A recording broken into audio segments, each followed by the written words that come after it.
What's up, gun enthusiasts? Greg Rowe Show Tactical. I'm gonna kind of jump in on board, into the fire, whatever you want to say, with these latest P320 issues. The one on the flat range, where a P320 allegedly goes off during a class with no one touching it. Instructor rushes over there. Is that a fucking P320? Clears the gun, hands it to the guy, and says, "Don't bring that back on my range." And then also the reply to that by DJ Shipley, former SEAL Team 6 guy, who is a co-owner and co-founder of GBRS Group. If you don't know who they are, they obviously guys who served and are into making kit and transferring knowledge to civilians, to law enforcement, SWAT teams, other military members. They shoot a lot. They have a lot of great content. They obviously are no newbies to controversy and things like that. If you know anything about them, there's a lot of things in the past that are kind of questionable. Some things that have obviously come to light and we now know are not what they seemed in the beginning. If you don't know all that stuff, I'm not going to go over it. You can hit Google and figure all that stuff out. So this has been going on for a while, right, with the P320. When it originally came out, they said that there was an issue, and they did a voluntary recall, and they did a trigger swap and all this kind of stuff. And then obviously created the X series, the X compact X carry, and then now have obviously carried that over with the M17, M18 military pistols that have a manual safety on them in the FDE color wave. So there's a multitude of different versions or models of the original P320 out there. So really, I guess what it comes down to is what you, the individual, is comfortable with. Whether that's comfortable with a certain answer, a certain knowledge or video that's out there, whether you're comfortable carrying this pistol yourself. I think that's really ultimately what it comes down to. As far as where I lie on this, I don't really know. I do have a P320. I've never personally had any issues with it doing anything funky or anything like that. But I do know that there are videos out there that show, the guns kind of going off by themselves in holsters. My issue with a lot of that, and I'm just going to be honest, is that, a lot of this stuff is grainy. It's not the best. Some of it is from a distance away. It's just a chopped up clip. We don't really get to see what kind of led up to that.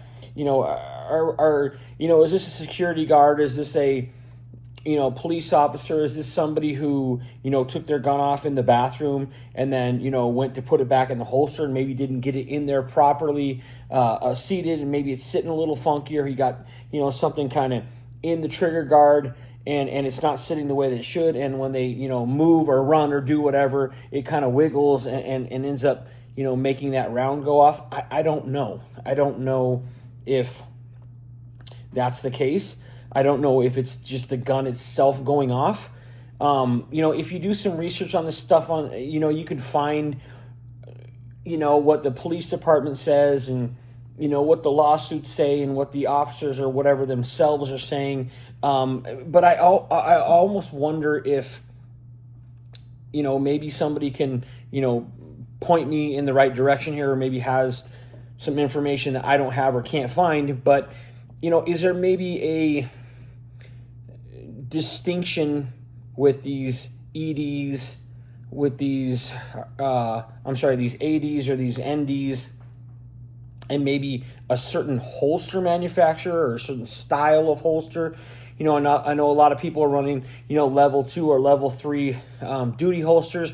Is there something in common that these holsters, have, or that these negligent discharges or accidental discharges have in common. I don't know if somebody knows of something like that. Put it in the comment section below. Obviously, I would be interested in seeing that. I don't know. I don't know what side of the fence to be on here. I wasn't happy with Sig's response to this. It ends today. Kind of trash talking people and stuff like that. Your customer base is kind of a wild strategy, whatever Sig wants to do. I know a lot of people were kind of rubbed the wrong way with that. Some people are like fine with it. Some people didn't like it, whatever. I thought it was a little strange, but it really just depends on how comfortable you are with this. Are you gonna watch these videos that are out there, read these articles, and be like, that's it for me. I'm not gonna trust it. I'm not gonna carry it. I'm not gonna own one. Are you gonna kind of do more of the GBRS thing where they actually have a video of a guy in their class who's going to reholster, and then he gets his finger stuck in the holster as the gun's reholstering, and then when he goes to pull his finger out, he pulls the trigger, and the gun goes off. That is to date the best, clearest, most up close video I've ever seen of a gun of a 320 going off. Like I said, most of these videos are grainy. They're from a distance. They're chopped up. You don't really know. You can't really see. Even this one on the flat range that happened, a couple of weeks ago, you can't really see what led up to it. I mean, the guy's like probably 5 or 6 people down the line. You just can't see. All you do is hear it. You can't see it. And this is the only video I've seen that actually shows what happened in that situation. So, you can kind of draw your own conclusions from that. Is it, the gun itself? Is it, a certain holster manufacturer or a style of holster that is the issue, the culprit? Is there human involvement with these incidents? It could be a combination of everything. The one thing that I do know is you're not really hearing or seeing anything like this from people who use Glocks, people that use, M&Ps, people who even use Berettas or Canics or anything like that. You're not really hearing these same type of stories. So does that kind of lead me to believe maybe it is the gun and it isn't the holster, or it isn't just, human interaction? Possibly. I think that there's an argument that can be made for both sides of this. I don't know. It's kind of a rough kind of situation and conversation. And again, it just comes down to each their own. I'm going to put links in the description box of the flat range video of the gun going off to GBRS, the GBRS response, so you can kind of watch both of those videos. Am I going to sit there and call any of these officers or security guards or civilians that, that were shot in the leg or the groin or the foot or whatever, that they're liars, that these things didn't happen? No, I would never do that. I don't know. Maybe there is something up. Maybe there is something weird. Maybe it's a design flaw. Maybe, I've heard a lot of people talk about the floating firing pin and all that kind of stuff. That maybe that has to do with it as a design flaw, and it very well could be. So that's my take on that. I don't really know what to feel. I'm kind of on the fence, half over. I don't know. The more things that come out, the more videos, the more, articles, the more lawsuits, all that. Does it make me a little more cautious not to use or carry a 320? I'll be honest, it does. Do I think that it could be human involvement? It could be. But again, it's all user preference. If you like the 320, you're comfortable with it, you've never had issues with it, continue to use it and continue to carry it. If you're one of those people like, nope, that's it for me, I'm good, I'm going to Glock, I'm going to M&P, I'm going to whatever, obviously, you know, that's your right to do so.